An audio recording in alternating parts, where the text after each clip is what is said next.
We in the middle of it. We dead in the middle of it, in the heart of it. You know what I'm saying? Fat Albert's right down the street. I used to get gyros with jardinere peppers already. You know what I'm saying? Fries with hot sauce, mild sauce, the whole nine. 69. Check them out. Alright, we're in Crankmaster Studio with the boy SINISTA, Chicago hip hop artist, rap artist, conscious rap, definitely some of the real shit out there. You know what I mean? Talk to him, man. What I want to know right now is what's going on with the Chicago hip hop scene, man. Let me give you an example of what I'm talking about. I watched a Funkmaster Flex video the other day on YouTube. And he interviewing Fat Joe. And when I looked into the video, I'm saying to myself, I'm like, man, this is a New York brother interviewing a New York brother, blowing him up. And this is how they get down. We don't seem to work like that in Chicago, man, right? What's going on with that? Well, it's always been a barrel of crabs mentality. One thing about Chicago, we've never really had an understanding on how to separate business from the streets.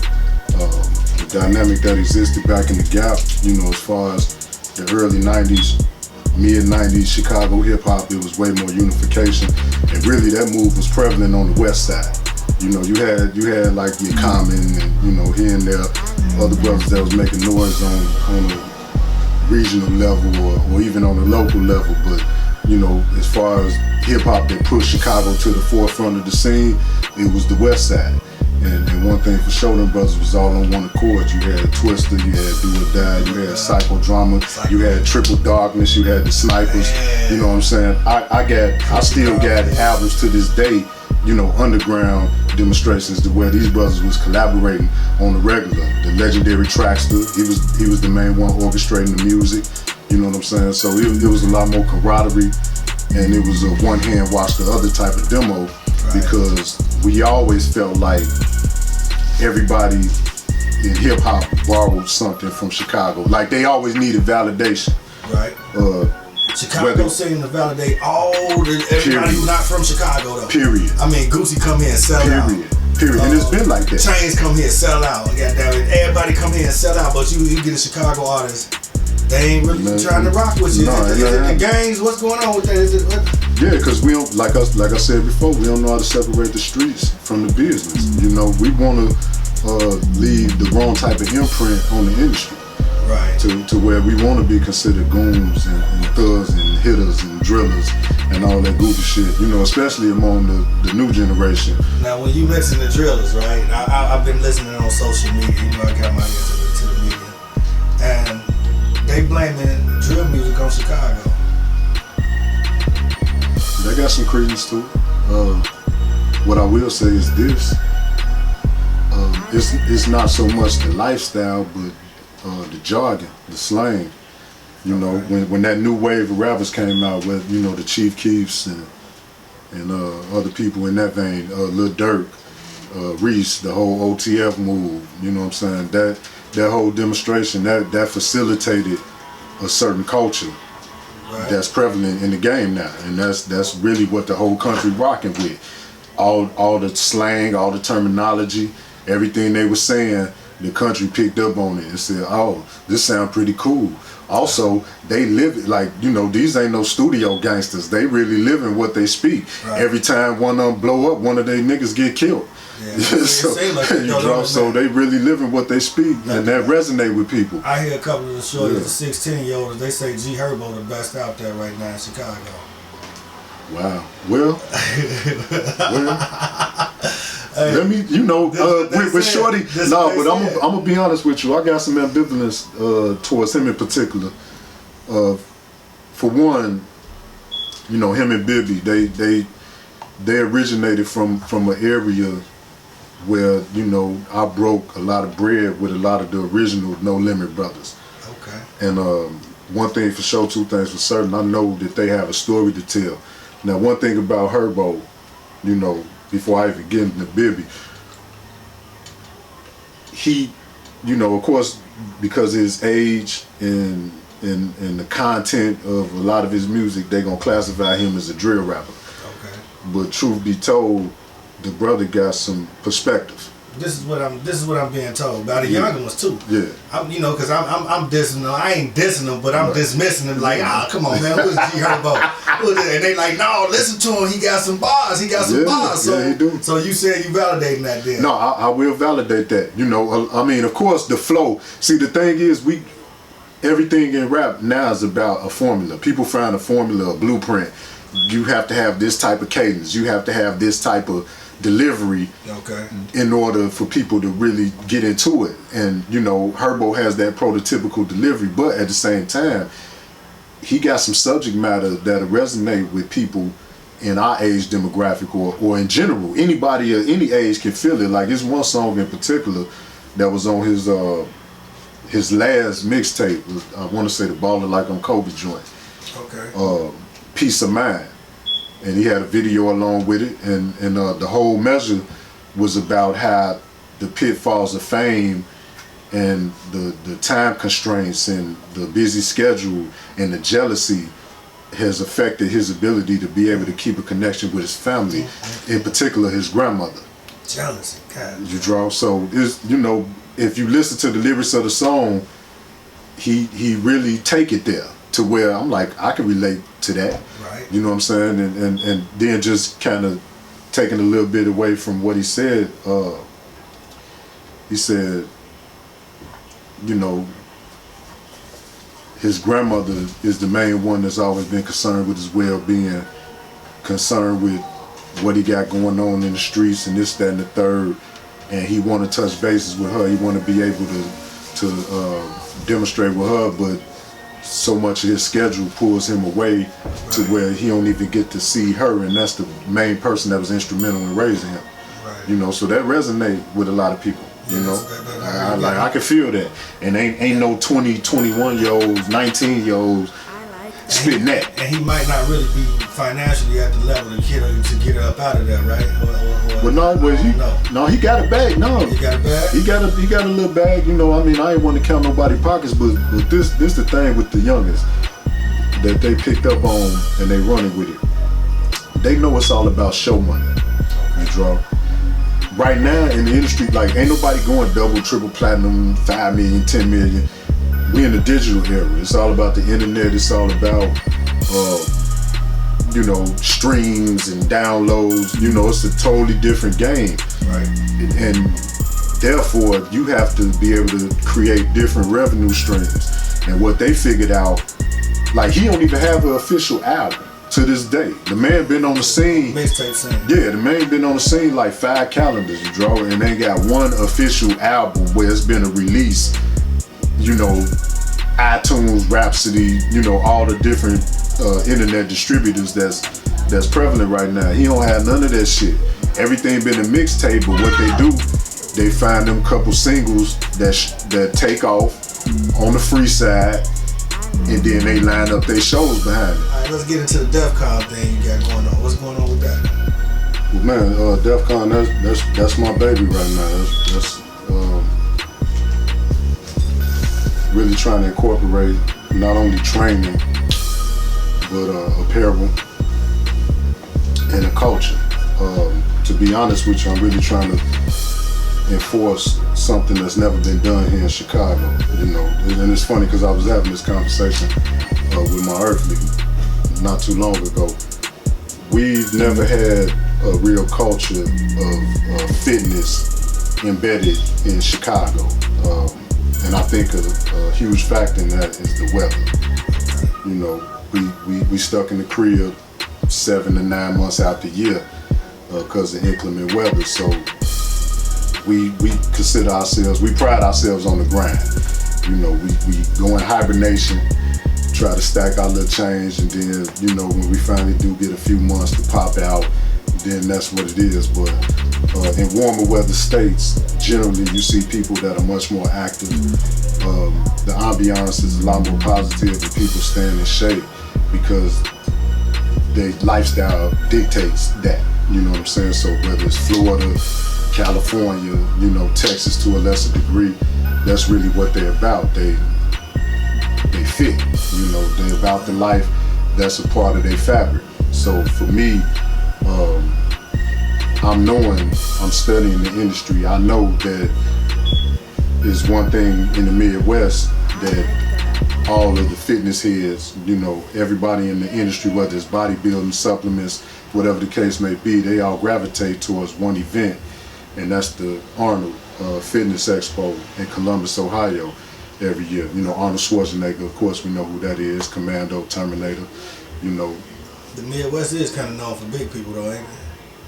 Yeah, but big people that ain't necessarily in the best shape. Obesity, right, yeah. We have a huge obesity epidemic, you know, because like I said, it's just not in our culture. So for me, you see a lot of people that you know and love, whether it be family members that just have a propensity to treat their bodies like shit, to be honest with you. Right. You know what I'm saying? It's not really a priority. So what I want to do is establish a brand. You know, it's not just, okay, come to a gym, let me train you a couple times a week, or, you know, hit my inbox, I'm going to give you a meal plan, or this, that, and the third. It's way bigger than that. Like, I really want to create a culture. And I don't have to be the face of anything, but I definitely aspire to be a figurehead to bring that fitness culture to Chicago in particular, in the Midwest in general, to where everybody all over the country, all the heavies, you know, the C.T. Fletchers of the world, the Cali Muscles of the world, the Mike Rashids of the world, all the brothers, you know, Cody Montgomery, whoever it is. When they networking and establishing contacts in our region, you demonstrate with DEF CON, period. Okay. So that's the whole move. And for me, at first, you know, if you want to be the message you bring, you have to walk the talk. You know, so it's all, you know, I'm putting everything into it. You know, 7 days a week. I don't take no days off. If I take a day off, it's something to it. No days off. So you doing personal training too then? Yeah. I'm gonna get into that. Personal training, online training. Okay. Consultations, the whole nine. You know, that's really. You know, I'm gonna need you to give the people your information so they can get with you, man. Oh yeah, and towards yeah, we get to that. Yeah. Okay. Yeah, now the trends, man. So you want to make this a trend now? I seen something that you put on Facebook about the trends and about different followers. Okay, some trends are good trends, right? Yeah. And some trends are like crazy. For instance, that damn alcohol, the fire challenge. What was that shit? The fire challenge or something? Yeah. They put alcohol on their setting themselves on fire. So you get these type of trends going on. What you think causing that? What's up with this? What's going on with social media, man? We ain't never experienced nothing like this before. You know, I can give you a real measure behind that. There's really some science to it, you draw. For one, as much as people hate to admit it, we all have a real strong desire for acceptance. Yeah. And attention. Yeah. I sort of believe that, right? You know what I'm saying? I don't want to cut you. No. But I'm diving into that, and there's a thing called groupthink. Already. And okay, so now go ahead and finish it. So groupthink. No. In the science of sociology, though, you know, a lot of people underestimate that desire. Right. To be accepted, to be a part of the fabric of society. You know, like me, at the root of my character, I'm a sociologist. You know what I'm saying? I always put out there like, I'm a man of science, I'm a man of this, I'm a man of that, this, that, and the third. But at the end of the day, probably my favorite hobby, beyond writing, beyond working out, beyond anything it is I love to do, is study people. I love to study people. I love to study the individual nuances of people. I love to study the idiosyncrasies of people. You know, it's a fascinating study that has no limitations to it, because there are no two individuals that are exactly alike. You know, but that's a deeper conversation. But getting back as far as it pertains to social media, what a lot of people don't realize, and how we quick to criticize our children or talk to them about their obsession with it. But it's one thing about that forum in general, the computer in general, the internet in general. Anytime you partake upon some endeavor or that type of activity, it literally releases a chemical in your brain called dopamine. Dopamine is what facilitates addictive properties, similar to porn, similar to any type of obsession, something that people just can't shake. Habits, alcoholism, drug habits. When dopamine is released into the system, it creates a certain feeling of euphoria. Something that I have to have this. I can't let go of this. So when people get attached to social media and everything that comes along with it, you really become part of a virtual reality, an alternate reality, something that is completely a figment of everybody's collective imagination. Right. We all are part of this world that only exists when you log into your phone. Right. And you talking about neighbors. We could be neighbors. Yeah, what I'm saying? And we talking on Facebook versus sitting down and just having old literally, just kicking the bobos. You know what I'm saying? So when people, they logging in, they seeing today this is the trend. This is the day. Where social media it can dictate a designated day. And everybody, well, not everybody, but the majority of people get in compliance. You see it quickly. You know what I'm saying? So right in line. I criticize that a lot. Is it a bad thing though? Well, it depends on what the true nature of it is. You know what I'm saying? If it's just to be a part of, today is whatever. The other day, it was International Women's Day. On the surface, who would have an issue with that? You know what I'm saying? That would seem to be a positive measure. Right. But for me, my counterpoint would be, why in the fuck, excuse my French, would we need to designate any day for the procreators of mankind? We all were born through the womb of a woman. Why do we have to designate a particular day to acknowledge that? Why shouldn't that be an everyday acknowledgement? That should be an everyday thing, right? You know what I'm saying? Especially from my standpoint, of course there's going to be some type of bias to it. I have daughters. Right.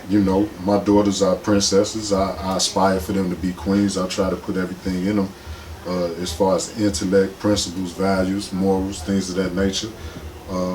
And just understanding the nature of men to ascend to their respective thrones. So that's an everyday practice. I'm not going to designate a particular day to say, today is make my daughter's Queen's Day. Right. That should be an everyday. Or with my mother. You know what I'm saying? Today is let me honor my mother day. When I break rest, even if it's a subconscious thought, I'm paying homage to my mother in everything I do. When I go, if I'm going to work and working in adverse conditions or dealing with, some type of stress factor and pushing through it and finding that perseverance and that intestinal fortitude to just keep doing the right thing, the whole thought process, subconsciously is I'm trying to make my mother proud of who she bore, period. So that has no designated day to it. So when I see Facebook perpetuate these little holidays, so to speak, it's comical to me, and it's some clown shit. I really can't get with it. And then another thing, people put things out there just for the sake of instigating debates. Or just for instigating negative energy, I should say, not debates, because debates are very positive. For me, it's all about getting perspective. I love to get other people's perspective. Now, when you say that, right? Yeah. They got a thing that they calling trolls. Yeah. Internet trolls. Yeah, I've been accused of that. Trolls? Yeah, quite frequently. Seriously though, right? This some real shit, right? They say the troll is if you got something going on. The troll is somebody that'll come and put the negative whisper on there and then draw the attention away from the idea, the original idea, and now they dealing with what's going on with what the troll talking about. Now, so what you think about trolling? You say you've been accused of trolling. Now hold on, now you gotta explain that. Trolling ain't supposed to be cool, so you definitely gotta explain that. No, the thing, no questions about it, and I had fun with it. One thing, I had a conversation with another good brother of mine about that very subject, and my whole thing, when it comes okay, social media, without a doubt, a contradiction. As far as my presence in it, I'm very authentic. I'm me. You know, it's not an internet me, than a real life me. Right. But there is a certain persona that I like to utilize, because we all are walking contradiction, and that's what people fail to take into account. You know what I'm saying? It's a yin and a yang to everybody. Period. Point blank. On social media is where I choose to exercise a lot of that alter ego, simply because I'm all about provoking you to give me perspective. Now, you know what, man? That's a cold-blooded. A lot of people won't admit that. Yeah, I admit it readily, because my thing is this. It's too easy to impose your thought process or your perspective or your opinion upon somebody else strictly because you think you're right. Right. Or you take some type of pride, or you feel some type of self-validation in being right. Whereas me, I don't really give a fuck about whether I'm right or wrong about anything that's concerning my viewpoint, my perspective. You know, everything is about instigating dialogue. Right. I don't live in a bubble. You know what I'm saying? If I was in the world by myself and I was strictly accountable for everything regarding my success, everything regarding the steps I take in life, interactions, if it was all me, just me, then I could afford to think like that. Now when you say about that, the opening up dialogue, right? Right. I'm the type of guy, I'm willing to talk about anything. I don't got no problem. I don't give a fuck I don't care what's going on. Right. Okay, if it's something that's brought to my attention, I'm open to talk about it. And whether I believe it or not is a whole other thing, but I'm still open to talk about it. I entertain the idea. No question. Okay, so when you do things like that though sometimes, and you openly talk about a little bit of everything, and you give your opinion, you might be opinionated, right? Right. So it's called hate, and almost now your truth is considered hate now. I mean, it don't even matter. Like let's go on the low level and let's talk about, let's say somebody got a new jacket or some shit. Right. And they ask you, man, Sinister, how you like it? How you feel the jacket? Well, that ain't my style. I don't really like it. What they say, they paid $1,000 for it. And okay, so they like, oh, this what's happening. Right. And you a hater. You a hater. You a hater. And that's your truth though. You know what I mean? But you a hater. You know what I mean? Or anything. Well, anything it might not. It's just, or let's say social ideas that then passed on as normal, and you might not necessarily agree with that idea, and you talking about it, and now you a hater, or you hate this, you hate this lifestyle, or you hate what they doing, why you even worried about it, you know what I mean? But it's like, damn, it's on the fucking table, it's something to talk about, what we talking, right? I thought we was having a conversation. No question. How you feel about that? What's up with this hate stuff, man? Is it hate to be honest? No, not at all. To give your truth. Right. Is that hate? Not at all. Not at all. To me, everything in that regard is about discretion, and that's where I have an advantage with a lot of the people that debate with me on social media. When it comes to them issues, I have very strong opinions about all of them. But if one would really read into my words and really draw off my measure, I never ever put my position on the table. Okay. I just present the question.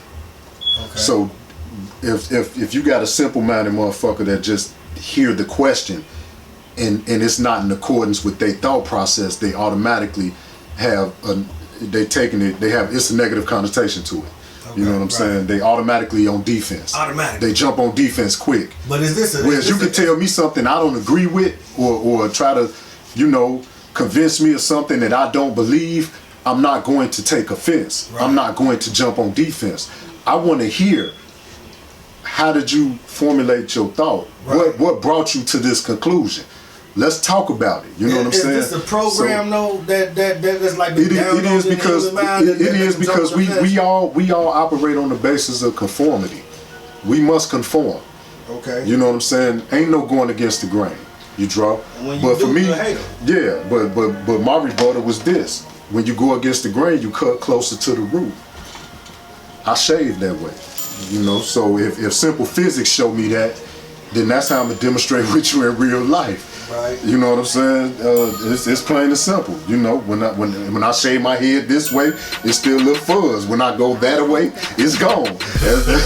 It's that simple. So I'm gonna treat life that way. I never just go with the flow unless the flow is taking me to a better understanding. Right. You know what I'm saying? Right. So And I like how you put that. Unless the flow take you to a better understanding. Yeah. That's real. Yeah, because it's funny. You get people that they spend all day just projecting their opinions and they position on every matter, whether it's trivial or some type of importance on social media. And it's like, at the end of the day, what in the fuck are you doing to improve self? Right.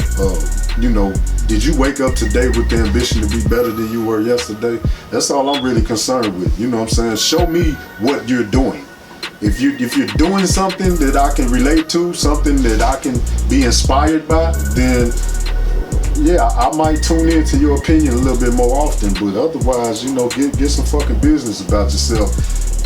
As opposed to just jumping on social media just to present something to get some feedback, a reaction. But that's likes, love. That's what the trolls about, though. They all about the attention, and so a lot of people, is everybody trolling? Because everybody by definition, everybody looking for likes, pretty much. That's why you putting pictures up there. Yeah, by definition. Yeah, and that go back to my original point. We all seek some sort of attention and acceptance because we don't live in the world by ourselves. You know what I'm saying? You can have your self-perception all day. You can feel I'm this, I'm that, and be confident in that self-portrayal. But if you don't have validation from at least one other fucking person, you're gonna feel a certain kind of way. That's human nature. We're not. All right, now on social media, right? They use terms like following. And I had a discussion with somebody on I don't think they realized that they were following. For instance, if you dealing with somebody on social media, right, and they got different shows, they doing different shows or whatever, and every time they do it, you listen to it, you got comments on what's going on, you following that situation, right? But people scared of words. Is what I come to learn, right? People scared of words. So like, what's wrong with that? Like, how I see it, I say, like, if you're not leading, you following, and if you ain't gonna do either one, get the hell out the way. You know what I mean? And so like, where you at with this following term? How that feel to you when you say I'm following this person on social media? What that's about? Well,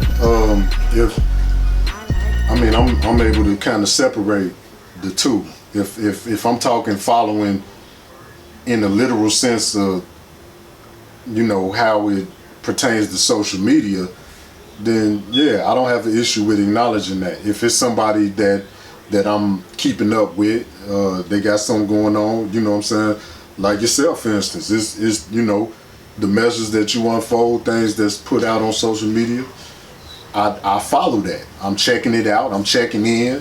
Even if I'm not giving feedback, if it's something that, piques my interest, I'm going to check it out, So I don't really see that being a negative.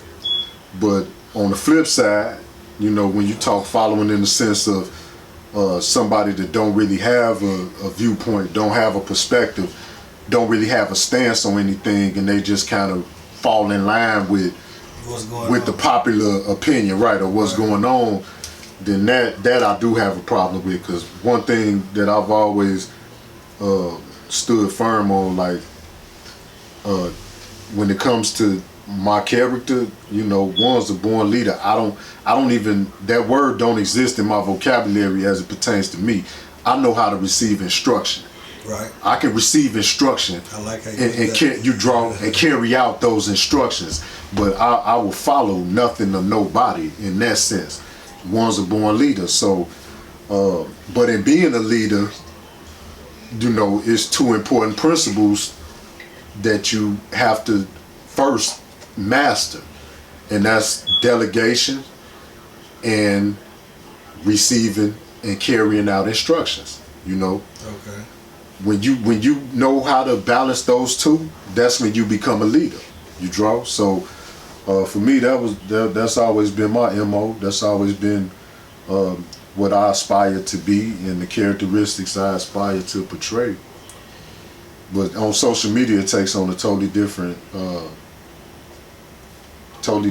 you know, feel and vibe, because it's too easy for people to create false identities. It's too easy, pardon us, for people to create alter egos and become these characters that we know they can never be in real life, and or it gives them a voice that they never had. You know, I've been around so many people that can't articulate a point for 5 minutes. Right.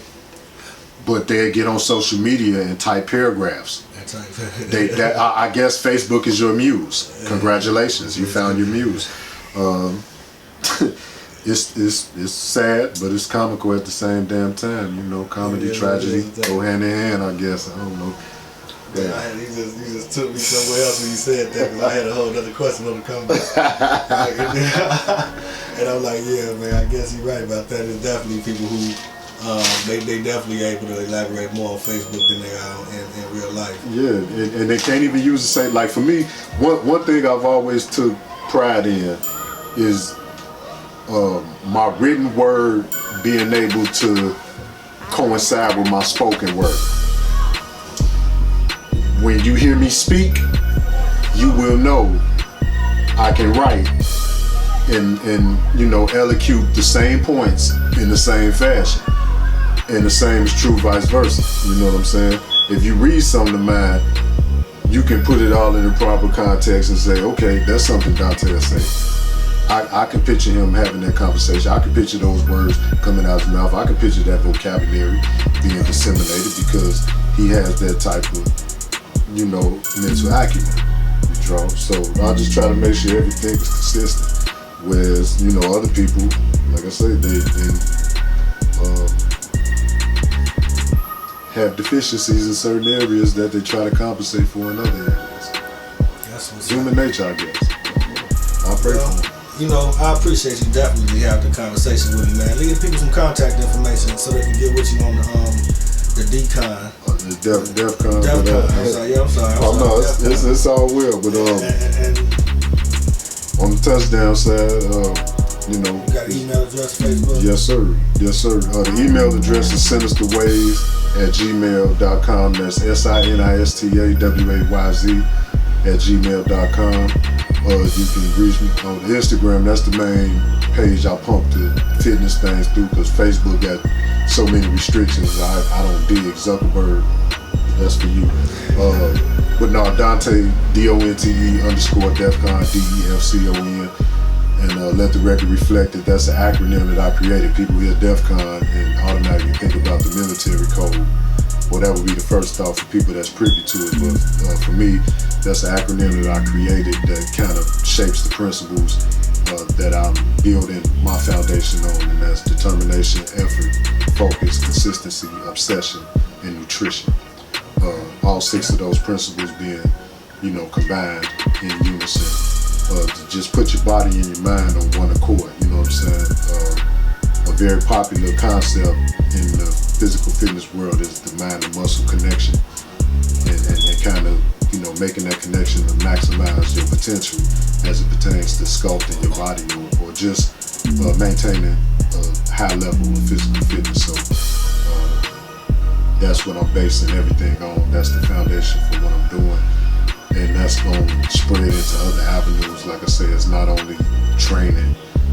I have apparel, fitness apparel, casual apparel, meal plans, consultations, eventually supplementation, God willing. It's just so many different avenues I'm trying to take that. And then another move in the size of that, I'll be incorporating music into the DEF CON brand. For people that know me and know how I get down and what I've been on for years, music is the fabric of my character. That's who I am. That's my first love before I ever knew a woman's touch. I will continue to do it as long as, the Father put breath in my body. But I'm going to find a way to create a niche. I got something coming up as far as the music goes to incorporate fitness and music and kind of fuse the two together and create music for people to get in shape to, something that's specifically tailored towards workout music, but with real lyrics, not that whack shit that's out right now. I hear it's a couple cats I follow, they shall forever remain nameless, but it's a few cats, heavies in the fitness industry that, try to step into the music game because they already got the clout on the fitness side and the shit is trash.